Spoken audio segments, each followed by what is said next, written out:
guys, how's it going? Today we have some pretty exciting news. We are going to be getting rid of or jumping out of the lease that we have on our 2019 X5. A little early, we're only about halfway through our 3-year lease, and we're going to be picking up something new today. So I wanted to share some kind of overall thoughts on, how we got to the X5 originally, what we've liked, and, any issues that we've had along the way.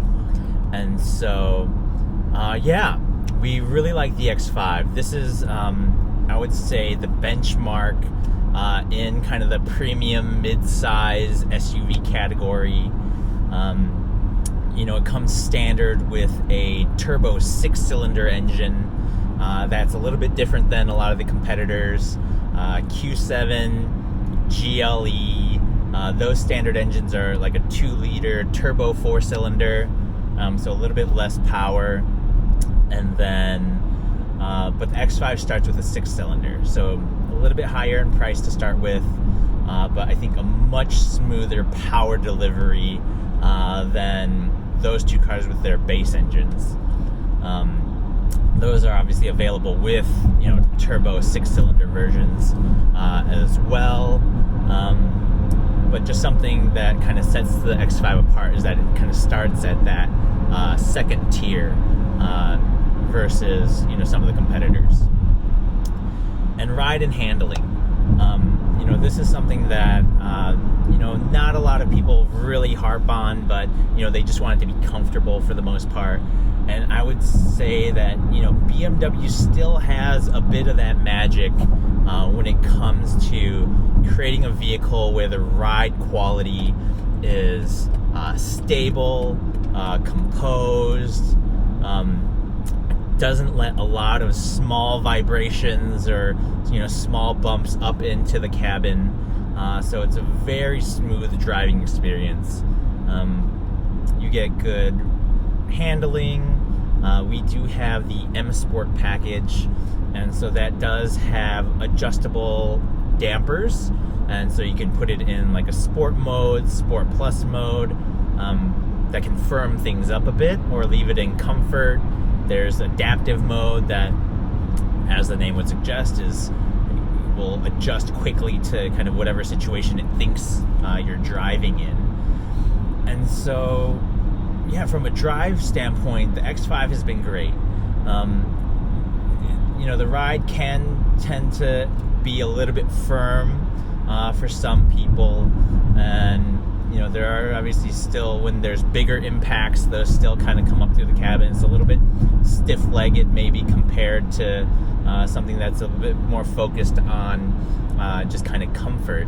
But the balance between handling, dynamics, taking curves or corners, and ride quality seems to be kind of spot on with where, at least with my driving style, or the driving style in our family, we kind of like that. It feels very confidence inspiring. It doesn't feel tippy when you take it through any corners.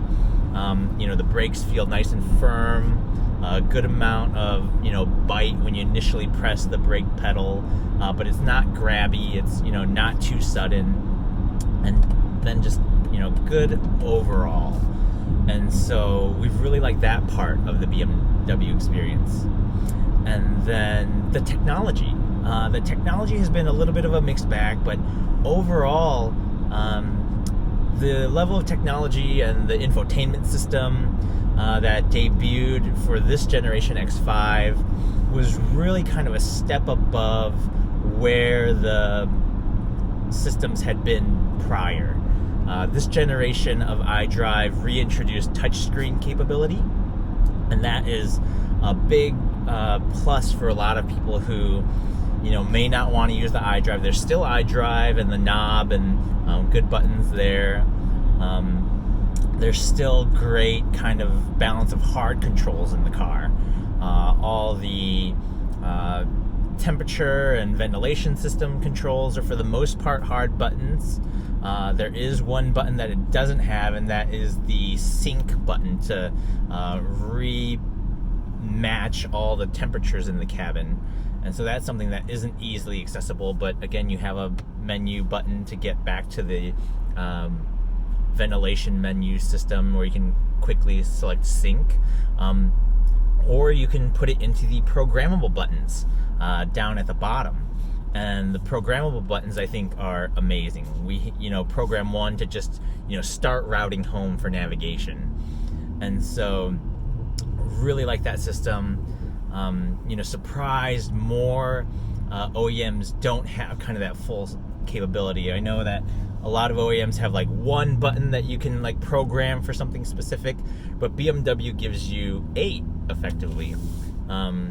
You can use them for radio presets as, might be traditional, but you can also, program anything. You can make one sync, we make one navigate home. You can basically do any function of the vehicle onto those programmable hotkeys, and we like that a lot.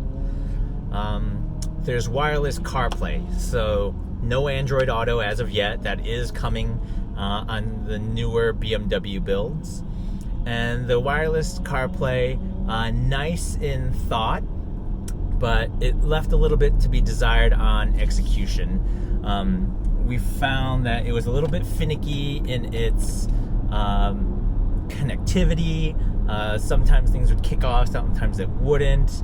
But with successive software updates, it's actually become more consistent, more reliable for the wireless CarPlay interface. And so, again, it's nice to have that without having to always plug in a cord. We do have a wireless charger. And so, yeah, wireless charger with wireless CarPlay or wireless smartphone connectivity is really great to have. No fumbling with cords, anything like that. But that brings up one point about what was promised about technology in the X5 about updates is that this vehicle was supposed to have the capability to do over-the-air updates. And so it's supposed to, anytime there was a change in software or programming, the car should receive it, upload it, put it in, you're good to go. No need to fiddle with it.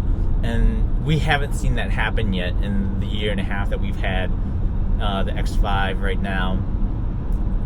I would see on the forums that there's a different software version available that's more recent, and I would search for it in the vehicle, search for updates, and it would say none available.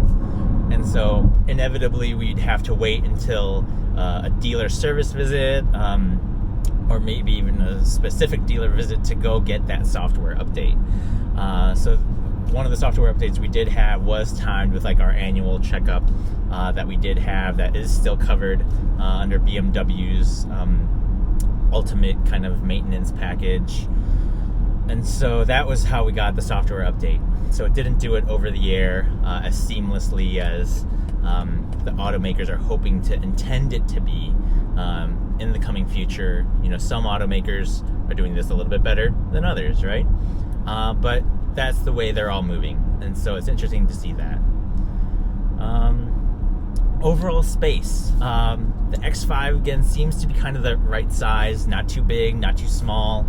It gives you a little bit more width than something like the X3 or GLC or Q5. A little bit more room in the back seat in terms of like leg room or headroom, but not a huge amount more than I would say that compact size gets. I think the extra space is really in the width, and then in the cargo capacity in the trunk area. And so those areas, again, the X5 was kind of that right size for us. And so in that case, all that has done really well. We were typically able to fit our daughter's car seat. We would typically have it mounted in the middle and using a seat belt instead of the latch. She's still pretty young, so we could do that, and she's still rear facing, and she has that giant Diono seat. If we were to put it behind the passenger seat would have to move a good amount forward. And so that's why we try to keep it in the middle. And there was actually, again, that's where the width of the cabin kind of comes into play, that there was enough space between the two front seats that the seat could kind of poke through a little bit when we wanted to sit in our desired seating positions. And so that was a good fit for us in terms of overall size. Features. We got the M Sport, so it has the M Sport look, kind of that body color look all along the outside versus kind of the matte black plastics that the X-Line look has. Ours has the premium package on top of that, and that gives some of the gesture control or wireless charge. I think we'll put up the specifics there. And then one element that we were looking for was the built-in sunshades on the X5, and it's just really hard to find a vehicle on the dealer lots that either had that. It had to be equipped with the executive package, which not a lot of vehicles had, and I can understand that. It's a pretty fully loaded package that maybe a lot of customers aren't shopping for. It is available as a standalone option, but again, wasn't able to find a vehicle that had that equipped. So we got kind of the stick-on shades, and that was how we dealt with that. We did get a vehicle that had the luxury seating package. They've reconfigured this a little bit for 2021, but essentially it has kind of the multi-contour seat, and so the seat back can pivot at different points to help meet kind of your seating position preferences. And then we had the massage seat capability, and that is something that if you've never experienced it, maybe you don't want to, because then you'll kind of want that in your next vehicle. But it was nice to have, especially for any longer drive. There's all these like little air bladders that would be lumbar control, or even in the seat bottom here in the X5, that there's a lot of different modes for the massage. And so it was a surprisingly nice feature to have, and you're starting to see this a lot more on luxury vehicles, but even the Ford Explorer has a massage seat package that you can get, and so starting to see it a little bit more and more. So that was kind of nice to have. The X5 does come standard with this giant panoramic moonroof, and that is something that we continue to look for, at least for our vehicles. Our daughter loves looking out the sunroof, right? And she's in a rear-facing seat, so having a panoramic roof that kind of shoots all the way backward still allows her to look out at the sun or sky as she sits in the seat. So definitely nice to have for us, and something that we'll probably continue to look for. We like the air and the light that the panoramic roof brings to the car.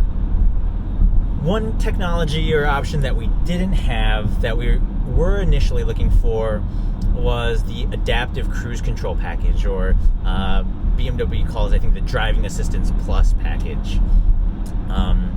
It does have like a lane keep assist system, and so as you kind of venture out of the lane, it will kind of tug you back in to your lane, and that's all based on cameras. But it doesn't have kind of that distance pacing cruise control that we would have wanted to have ideally. I find it pretty useful in stop and go traffic, at least for the BMW type system that can bring you to a complete stop. It's nice to have in that. The one that we have in our 2019 Odyssey doesn't have that full speed capability, so you can't use it in stop and go. But again, still nice to have on highway drives. One technology piece that I think BMW could improve a little bit is the rear cross traffic warning. And so you may be familiar with this in your vehicle, but if not, it uses essentially kind of those blind spot detection sensors. And as you're backing out of a spot, or typically even sitting in a parking spot, as a car goes up and down the row behind you, you may not be able to see it, because now everyone drives these big SUVs, and You may not be able to see up and down the row, but it would warn you with an audible chirp. That is typically how it happens in a vehicle, and lights flash here and there. But the BMW cross traffic alert system triggered BMW, so we will do that. Cancel. Good morning. What can I help you with? Don't worry about it. Cancel.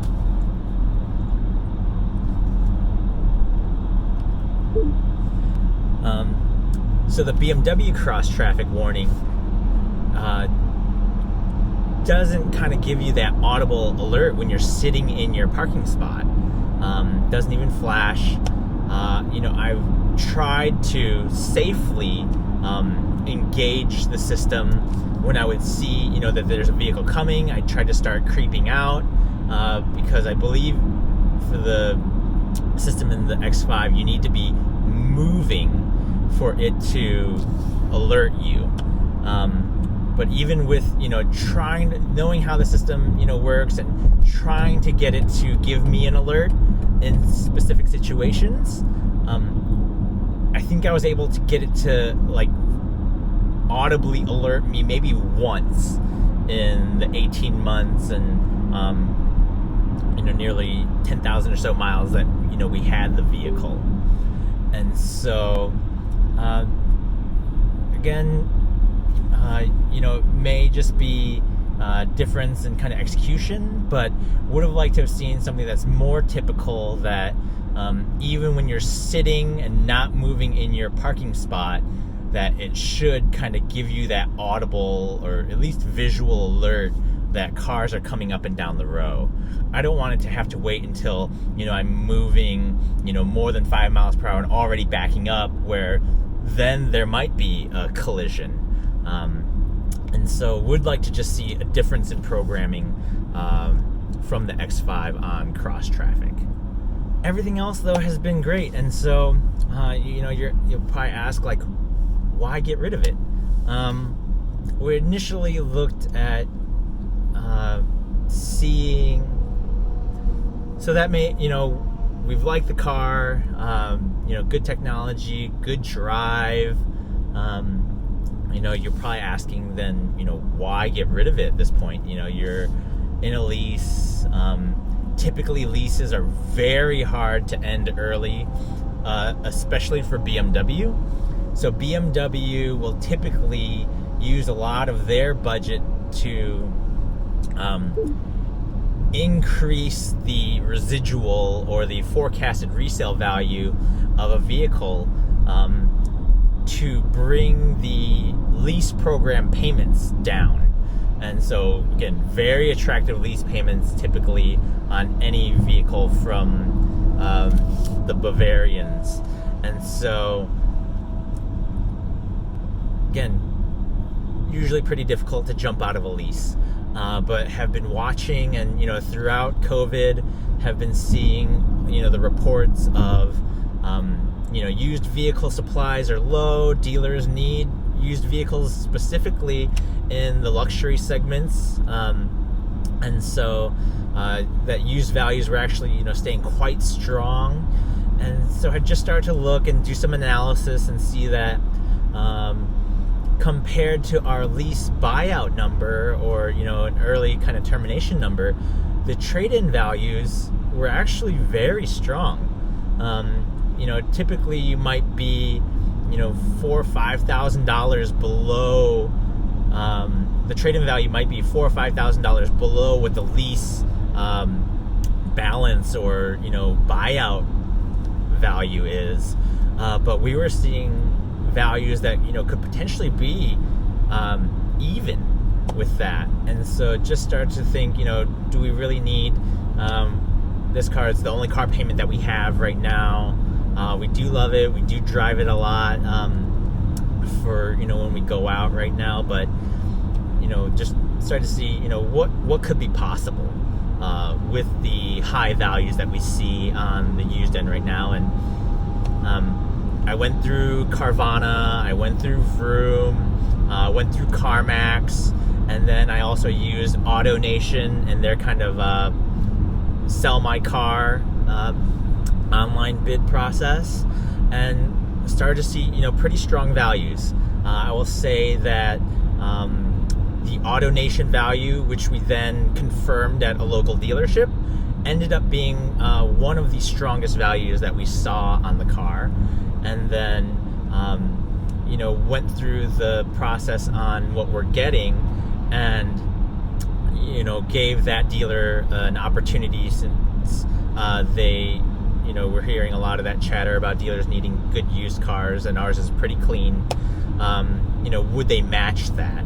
And they came back and said they would, so we're kind of taking care of all of it at one place, instead of having to drop off the car with one dealership and then picking up this new car at another. So very grateful that they were able to come through, match the offer that we got through some of the bid process, and taking care of all of it at one place.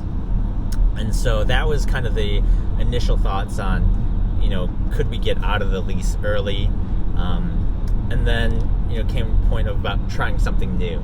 And so we'll get into that with the next set of information. And so I would say that it pays to do some research. It does take some legwork involved. The Carvanas and Vrooms would be simple, because they'll come out to your house, pick up the car, hand you a check, or work with the payoff. For this time, for this specific vehicle, for this specific month or period, I was able to find a bit stronger offer from AutoNation, and then eventually from the dealer that we're trading it into was able to match that. And so again, lots of information and resources out there for people these days, and so do your homework, do a little bit of the legwork before making kind of a holistic decision on what you're going to do vehicle finance wise. That would be my 2 cents. All right, so what are we going to get? We've been thinking a lot back and forth about, would we, be interested in trying something electrified or electric? And no, I'll quickly say we are not going with a Tesla. I know that, they are by far the largest EV seller out there right now. I think they command something like 75-80% of electric vehicles sold in the US now are Teslas.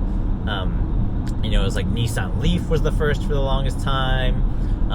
Chevy Bolt had kind of come out, but Tesla has really carved themselves a lot of customers, and I think it's because they have done a lot of investment early. I think Tesla has really pushed the industry on electrification. They've really pushed the industry on a lot of different technology offerings, like over-the-air updates. But just see that there's at least for me personally, didn't feel as great about all the features that they do offer, or kind of the overall kind of ownership experience. Again, they are pushing digital retail and direct retail, and that's like a whole other topic that we'll go into. And they obviously have one of the biggest advantages that they continue to have is their dedicated network of superchargers and reliable fast charging network. That's something that continues to plague the industry for everyone else, is relying on all these other companies for charging, and seeing all these stories about how reliable or unreliable a lot of those stations can be. But Tesla just at this time, we were willing to give up a little bit of that range. Again, this is a vehicle that will probably be around town, and shorter trips here and there. And so just looking at a vehicle that had at least 200 miles of range was comfortable for us. We do have a garage, And so, we have the ability to charge at night. We are looking into getting an electric vehicle outlet installed in the garage, and we'll give you a little bit more detail on that in a future update, as well as potentially a level 2 charger, having kind of the decisions or options around that. But anyways, so looking at electrification, and really thinking that it would be nice to have, especially for majority of our driving is within a certain radius of the house, something smooth, something quiet, relatively low maintenance compared to a gas engine vehicle. And so we looked at a couple plug-in hybrids out there, as well as a couple full electric vehicles, and excited to share what this vehicle will be. But so we decided to focus on something in that electrification side. And there are still good deals to be had on a lot of electric vehicles. They haven't been the greatest sales success for a lot of the traditional manufacturers, and the other manufacturers tend to still have the federal tax credit available for them to continue to kind of discount the price relative to the MSRP. And so I will say we were able to find a smoking deal on this vehicle that effectively puts the cost of the lease, all things being held kind of constant, all things being held constant around not making a big down payment, only paying for kind of initial taxes and fees. The monthly payment comes out lower than what we were actually with on this X5. And so on top of that, we won't be needing to put in, gas, which is starting to tick back up in price, and not putting in premium gas, which the X5 requires, which is somehow even more expensive. Back in the day, I remember, I'm sounding old now, but back in the day, it used to be like 10-cent increments, right? Regular, mid, which no vehicle needs mid, and then premium. It was like 10 cents, so it was like a 20-cent spread. But now, regular's at 2, and premium is like 3. So it's like a full $1 more, so 50% higher. So anyways, we'll get some additional gas savings, or gas spend savings on the vehicle. And so, again, I think just a good foray into the electric experience. There's a wave of electric cars coming out. They just announced like the Volkswagen ID4, which should be pretty attractive price points, just under $40,000 to start, and that vehicle will have almost 250 miles of range.